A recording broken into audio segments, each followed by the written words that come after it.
The information presented is for informational purposes only. The opinions expressed are not necessarily the opinions of any Daikin company. This information should not be confused for accounting, legal, medical, or other professional advice. Please seek advice from a qualified professional for any specific questions.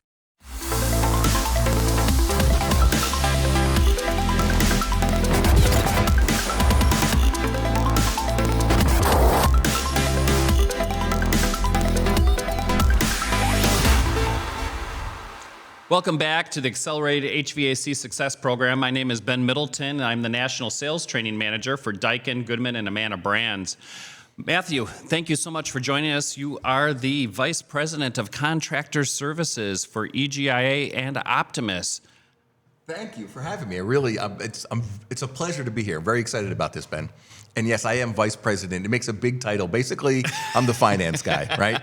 Let's just be honest. I'm the finance guy. And you know, Matthew, you and I have been working together for years and working with contractors. What I wanted you to talk about today was really, how does a contractor take full advantage of all of the opportunities finance can bring for their company? It really is about mindset. The more and more we've done this, the more and more we've learned that those that get it, they just absolutely get it, and it kind of explodes. It's amazing how many people we have to change their mindset, and they have to understand the bigger picture of finance. And I think that's going to be our biggest challenge moving forward is, finance used to be something that you needed to do when people didn't have a way to pay. And now it's completely and utterly changed, and it needs to be part of the customer experience. So that's kind of what I'd like to talk with you about, really how finance is part of the customer experience and not just this little thing kept off to the side. It's so funny to me because you and I have talked about this many times. You would not think of a automobile dealership even being able to exist if they didn't offer financing, or a window manufacturer being able to exist, or a roofing company being able to exist, or a furniture store. But yet, why is it so difficult for so many HVAC contractors to really embrace financing? I think that, again, going back to the mindset, I think, I've always described it as part of the challenge is you have a lot of techs that are really good with their hands and have started working and then decided they can go out on their own, but they're just not naturally business people, so to speak. And I know that we've heard dozens upon dozens of contractors turn around, tell us, and sit there and they're like, I'm not a salesperson. I'm not a salesperson. I don't want to be a salesperson. And I understand that. You want to be a technician and you want to bring good quality installations and the home comfort, but part of your process to be successful is going to have to be sales, or at least understanding how consumers shop and meet them halfway. And I just think it's an education and a challenge to get them into the right mindset. And, I think it may be even deeper than that. I think a lot of, especially on the technician side, they have it in their mind that their goal is to protect the customer. Yeah. I hear, it's amazing how many times I hear that. Oh, I don't want to offer those customers high interest rates. I don't want to do that. I want to put them in a process. And, I understand that you don't want to put them in a negative, but you have to allow the customer to make the choice. You have to allow the customer. I use it all the time. Listen, I am probably the target buyer, right? I'm a finance guy, but I really don't know anything about HVAC. But I can tell you, I do one of two things every single time. If something happens to my house, I do not want to use my credit card. I have no interest in using my credit card. I have no interest in actually writing a check. It's inconvenient. I want to do it at my convenience. I want to do either American Express because I'm going to get my points, I'm going to get my rewards, yet there's a million contractors that don't even take American Express. And when you ask them why, they're like, well, it's too high of a charge. Well, charge me an extra 3%. You're charging me 3% for the credit card anyway. Charge me 4.5% so I can use my American Express because it's convenient for me. But if I can't use my American Express, I want to use your money. I want to use this thing and get my financing done and pay it when it's convenient for me, and I don't want to have to make payments, and I want to get zero interest. So you're not really protecting me by not giving me choices. You're actually forcing me into a corner by having to write a check or stroke on a credit card, which I don't even want to use, to be honest with you. It's interesting. You and I have talked a lot about retailers in general, and I think a lot of times we've used Best Buy as our example, or we use Home Depot, or we talk about Lowe's. But it's funny, this last weekend I was just in Best Buy with my son, actually, because he needed a new pair of Beats headphones. Right.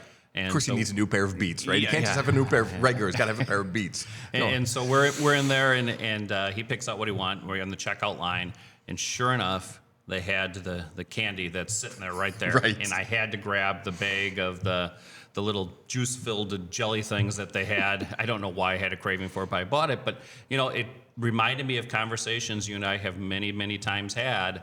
I did not use their financing that they had available for that TV in the back of the room, right? Right. But I'm sure if I went back there and I looked at all of the televisions, there's probably something that's sitting there, a high dollar item or one of the refrigerators or something else that has 0% interest for 36 months as long as you use your Best Buy card. Yep, I guarantee it. During the middle of the pandemic, if you remember, it was fun. Our refrigerator blew up. Mm-hmm. I'm not going to mention the brand, but they blew up. And we had a hard time getting a refrigerator. But we had a budget on what we were going to spend for a refrigerator. We ended up going to Lowe's, much like you would do it. And when we looked, we kind of researched the models, and we took a look at the models. We knew which one we want. But right next to it was one that was about $400 more and offered some benefits we weren't even aware of.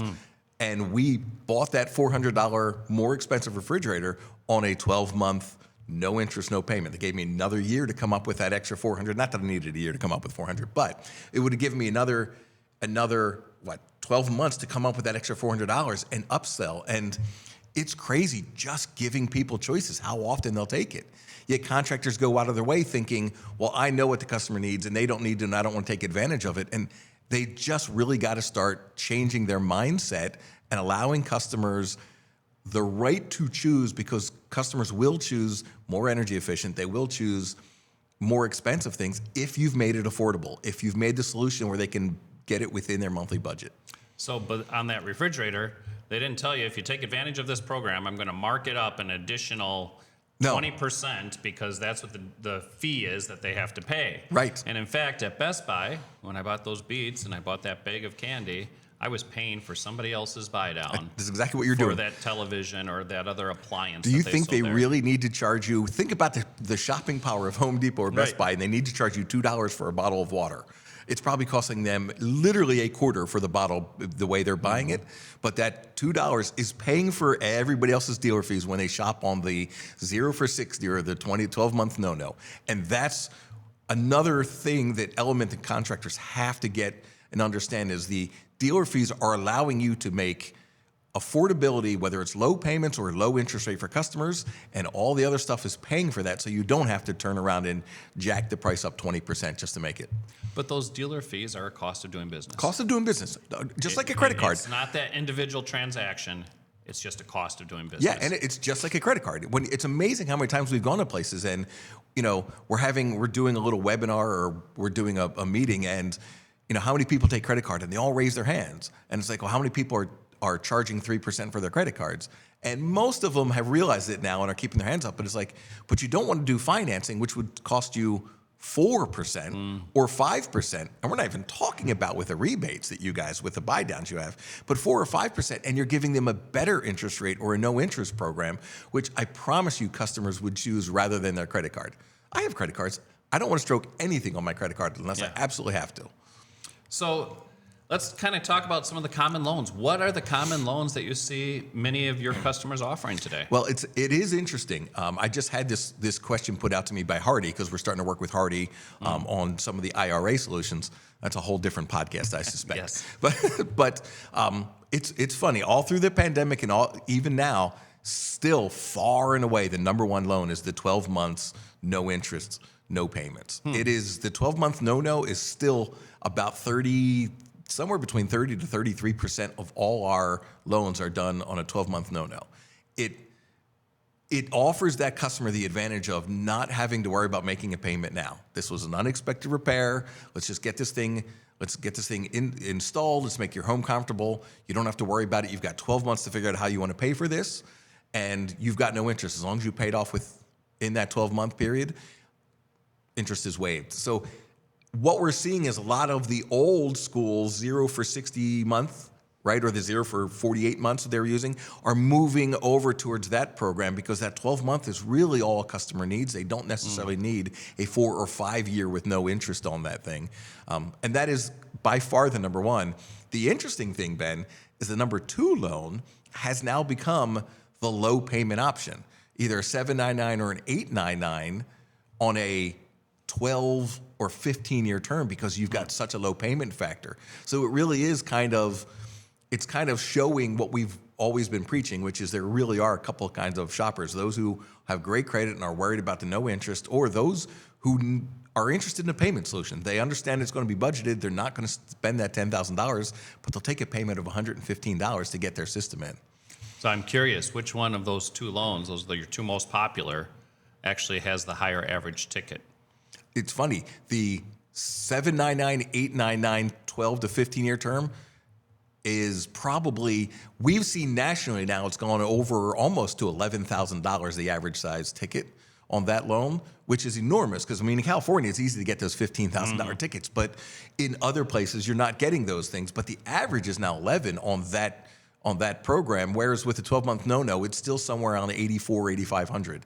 So you are, when you break it down to that monthly payment, you will get bigger tickets because people, just like shopping, we talked about car shopping, right? It's the old, I know I want to get the Lexus, but do you want the premium package with the Bose speaker and the heated seats and it's bundled up, and people are like, well, for another $25 a month, I'd be stupid not to get it, and that ends up being thousands of dollars. So one of probably the biggest hangups for a lot of dealers is those dealer fees, and we talked about how you can, make it a cost of doing business. But how really does a dealer do that? So I'm glad you asked, because no matter what webinar, podcast, meeting we have, dealer fees are always come up because contractors really they either understand them, embrace them, and then they go to another extreme and start using really expensive dealer fees, or they just completely don't want dealer fees and they're just not going to have it, which is interesting because they're paying a dealer fee with a credit card. And most dealers, when you say, oh, my customers pay cash, they don't actually pay cash. Most of them are talking about credit cards. The big challenge is what you have to do is you have to be aware of what your business is doing, right? So what we try to do is we work with you and we take a look at your average monthly sales. So if we just use some round numbers, because I'm not that great at math, even though I'm a finance guy, if we use, say, $100,000 a month, what you need to do is how much of those customers what percentage of those customers are paying credit cards, because there's a 3% cost to that. That is not free. Then you have to sit there and say, what amount are being financed? Now, we should get you up to 50 to 70%, but most contractors are still somewhere around that 15 to 20% mark with doing finance. So again, when you take that factor of maybe 40% of the 100,000 are using credit cards at 3%, so you've got a total of $1,200 that month, right? 40% of the 100, because I'm using basic math, times 3% is 1,200. Then if you take 20% at doing finance, and we're using a 7% finance plan, your math would be $3,500, right? We good on that? Yes. Okay.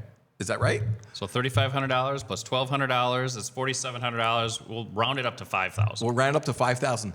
So you've got 5% baked in based on your sales. You don't need to adjust on a deal-to-deal basis. If you write in 5% as your cost of business, you're going to be okay. And the key to this, and I know you and I have had this discussion, we've had this debate, the key to this is when it's a cash customer, you don't need to drop your price because now you're affecting that 5% overall, right? And that's the biggest challenge. I'd rather see, rather than you drop your price, I'd rather see you add a value prop. I'd rather see you throw in some other extra value that they want if they're going to be paying cash. But let those cash customers offset the cost of finance so that you can keep it at a smooth 5%. So great. Now I'm collecting 5%. Goodman, Amana, Daikin, high efficiency equipment, we actually give a 3% buy down. Year round. Year round. So if they're selling a high efficiency system, which they should sell more if they're offering financing every single time. And they will if they actually offer it to customers. They will. What do they do with that 3%? Yeah. Well, there's the big rub. I mean, you can actually make this thing so that it's less expensive than credit cards to actually offer financing. And when we're saying 7% financing, we're talking about that 12-month no-no. We're talking about 6, 9, 9, 10-year loan. We're talking about really attractive programs that have either a low payment or no interest to customers. And all you have to do is submit your rebate. And everybody immediately, with contractors, the moment you have to submit anything, they're immediately like turned off. We literally are talking about your work order. We're talking about your work order. This is a model and serial number. Submit that over to EGIA and you'll get your 3% back from that 5% for everything you financed. So really, your net cost is 2% to offer a program that customers actually want, and you're not going to lose a sale to somebody who is offering that program. And you can do a whole bunch of stuff with that. So maybe it goes to your bottom line. Yeah, there's a million. Yeah, so you can do the profitability. Yes. Maybe you can do an enhancement to the system. So you could Correct. say, okay, so now we've got extra money, so we're going to add a high efficiency filter to the system. Or we're going to do something with humidification or dehumidification. We're going to add some air purification to the system. There are so many options that they have and so much flexibility as long as the dealer takes advantage of those programs. As long as it takes advantage of the program. And like we were saying at the very beginning of this, I know they're not salespeople. I know that that's not like your specialty and you don't want to be a sale. But the American consumer is looking at things in a very different way than they were 10, 15 years ago. They are looking for like whole total solutions. It's not just good enough to to get air conditioning in my house or get heating in my house. If I'm in Houston, and believe me, I'm coming from San Diego to Houston, it is humid as anything out there. You want dehumidification. But if you live in San Diego or Arizona, you want humidification, right? Almost everybody has allergies. My daughter, who lives in Spokane, just got a new HVAC system, and she had to get filtration because her dog has allergies, right? But dogs are members of families. I mean, my dog is on our family painting that we have. People want those solutions. They're looking for, if I'm going to have to do this, what can you add on to give me a total solution? And I think, to your point, if you're getting $400 or $500 back, you can utilize that, right, towards offsetting the costs or giving them more value. I think that's a great idea. The other thing I want to make sure we mention is don't hold it against your techers or your salespeople for using finance, right? Oh, there are some companies out there that sit there and like, well, use finance, so I'm not going to charge you the fees. You got to stop doing that. You got to encourage them to use every tool they can because your sales are going to get bigger and you're going to get much happier customers. So you work with all kinds of different dealers. You work with some of the largest dealers in the industry. You work with some of the smallest dealers in the industry, and anywhere in between. What have you learned from the most successful dealers using financing? What traits do they have in common? And what would you tell a dealer that is maybe struggling with financing? What things do they need to shift or change? So I think I always start all my webinars or all my meetings with the customer experience aspect. And I think people really sleep on that. Again, finance used to be, this is the thing when somebody doesn't have the ability to pay, we can go finance it, right? That mindset has completely changed. And I think what we need to start making sure contractors understand out here is finance is a part of your customer experience. And they really need to embrace customer experience. Most Yelp reviews, and I know my team has been working on this, most Yelp or negative reviews have nothing to do with your installation quality. And that doesn't mean you shouldn't worry about your installation quality. Right. You got to worry about your installation. But they're about, they stepped on my flowers. They didn't wear booties into my house, so they got my house carpet dirty. They don't listen to me. They weren't paying attention. They were like, it's always those other things that affect customer experience. And finance is a large part of that. I was just telling you, like, I want to use my American Express card. If you don't take American Express, and you don't offer financing, I'm not going to deal with you. Do you want to be that guy who doesn't deal? Who doesn't deal? So you have to understand that financing is a part of your overall experience when compared to others. And you're not being competitive by putting your lowest price possible on a napkin and thinking you're beating the big guys. What the big guys understand is the way consumers shop, and they make it convenient and easy for a consumer to purchase the equipment and make it affordable so that they don't have buyer's regret. Nobody wants to spend $12,000 for a heating air conditioning system. Hate to tell, I know you Goodman Daikin guys feel differently. Right. Generally speaking, nobody wants to spend that kind of money. But if you can break it down to $100, $125 a month, and I've now got some IAQ, and now I've got some humidification or dehumidification. That's a win. People will take that all day long. So how do people get more information, and what is their first step if they say, hey, I know I've been on the fence, we haven't done anything. How do they get involved and start offering financing? So one of the things that EGIA does in the Optimus program is, not to make this a commercial for Optimus, but if I'm here, I might as well make it a commercial for Optimus. We do have indemnification with our dealers. So the best part of what we do is we can virtually get anybody approved for this program, right? So I tell stories, and people I think are probably thinking I'm making it up, but I'm really not. Like, I've got dealers that have been in business for 90 days, 120 days, and I'm getting them approved. Now, they've had the background. They used to run another organization, whatever, and they've had that background.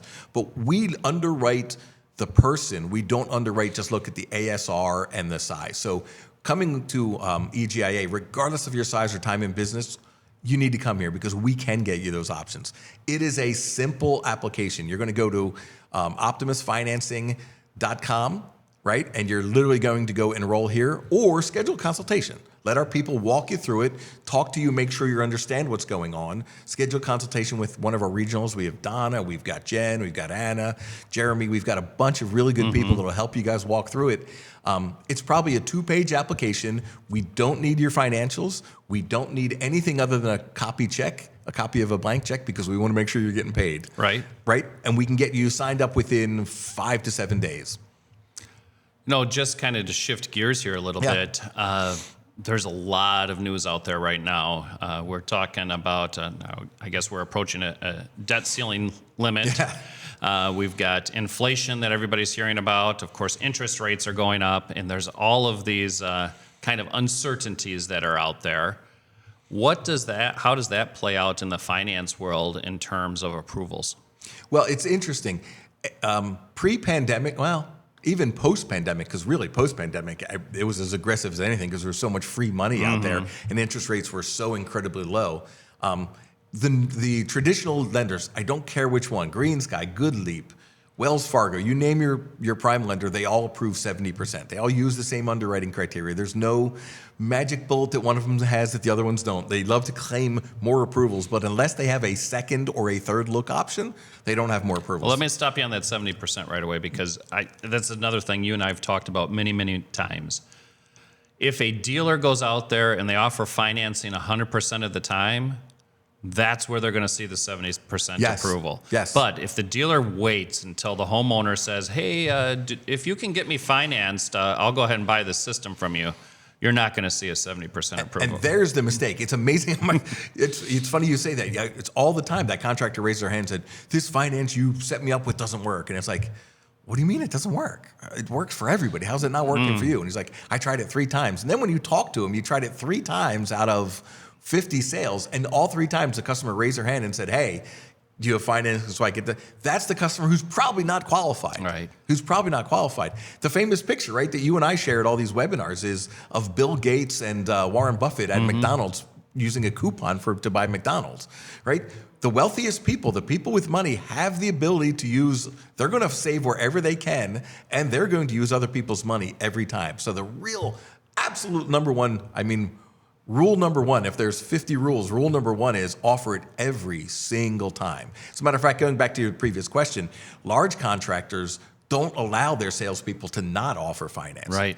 They don't allow them to not. You literally will get punished, not for offering finance and taking the money back, but you'll get punished if you haven't offered that finance.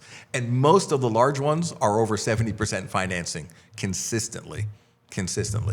So it's interesting when you take a look at the Optimus platform, even those that do get turned down, now you have additional opportunities. Yeah, the Optimus platform, I'm obviously very proud of because it's kind of my brainchild. I will acknowledge you kind of helped me in kind of fettering out that sussing out the creative idea behind it. But the air traffic controller up front really makes a huge difference. So with the Optimus program, if you're not familiar with, when you put in an application, we do a soft credit check, so it does not hit a customer's credit. But what we do is we send it to the appropriate lender. We don't put it out there to bid, right? There's a mistake because all you put it, no. If it is a second look, if it's a, low 600 FICO scores, why send that up to a prime where we know the Right. prime is going to turn Right. it down? And that's what happens. And when you go to these banks that have their own second, they always run it up to the first anyway, because that's where they'd rather have it. And then it rolls down, but you have the negative experience of having a no, but we might have another program. With Optimus, when you get that soft credit pull, before you've even really started talking to the customer, in some cases, that it's a prime, near prime, or a subprime. And those sales are very, very different. A sale to a prime customer who is going to get $45,000 is very different than a subprime customer who can't get credit anywhere, but we've given them a solution, but their max is $10,000. Right? But to know that before you get a chance to go out there, it's huge. What are the dealer fees like for subprime? I know, I love that. So when I first took over EGIA and we started looking at building Optimus, we're doing about $750 million a year in finance. We kind of put out a survey to find out what were dealers' biggest concerns, and one of their biggest concern was on a second look. Many times the chop or the discount, whatever you want to call it, is 10, 20%. And it's really hard to have baked in that 5% that we were talking about earlier. Now all of a sudden they got turned down and we have another lender, but now I've got to, reprice it? Yeah, gotta come Even though up you're with not another really supposed to, you've got to 20%, come yeah. up with another 15, 20%. So we have come into exclusivity with two lenders that have a 0 dealer fee on the second and the third. So if it goes to those customers, because they're not going to get approved at the prime, but it's going to go there, Optimus gives you the ability to actually have that without having to add 15 or 20% off your chop, which is really big. What happens to your approval rate when you utilize all three of those? So going back to what we were talking about, the primes were at 70%. The primes across the board now with this economy have slipped down to about 67, 68. They're not underwriting as much. They're doing the top of the top, which are always going to be able to get credit. When you use all three, when you use literally the prime, the near prime, which is down to a 600 FICO, actually a 575 FICO score, and then below that, the subprime, which would be our least own, we're currently getting a 92% approval rate. Wow. 92% of the time, you're going to get the customer qualified.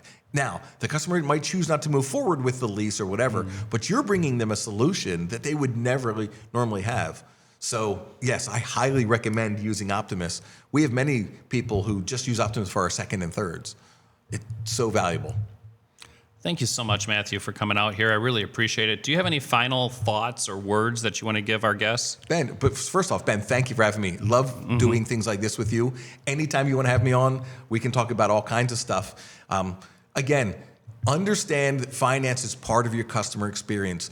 Don't lose sales or don't have a negative Yelp review, bad scores, because you're not offering solutions that the customers already want.